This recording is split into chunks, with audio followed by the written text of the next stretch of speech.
প্রবাসী কল্যাণের অর্থায়নে চলে যান জাপান। ২০২৪ সালের জানুয়ারি মাস থেকে জাপান প্রজেক্টের অধীনে নার্সিং কেয়ার এবং কৃষিকাজের জনবলকে জাপানে পাঠানোর উদ্যোগ গ্রহণ করেছে ট্রেডমিড।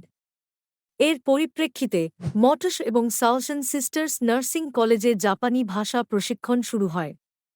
মটসে ৬টি ব্যাচ, সাউসন সিস্টার্স নার্সিং কলেজে ২টি ব্যাচ সফলতার সাথে জাপানি ভাষা পরীক্ষায় ৬৪% উত্তীর্ণ হয়। যারা এখনও উত্তীর্ণ হয়নি তারা বর্তমানে প্রক্রিয়াধীন আছেন এবং তাদের জন্য জাপানি কোম্পানির ইন্টারভিউ চলছে।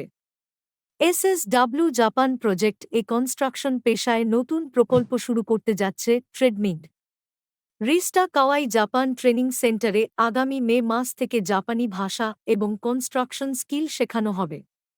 নার্সিং কেয়ার ভিসায় মাসিক বেতন ১.৫ লক্ষ ইয়েন এবং কনস্ট্রাকশন ওয়ার্কার হিসেবে ৩.৫ লক্ষ ইয়েন।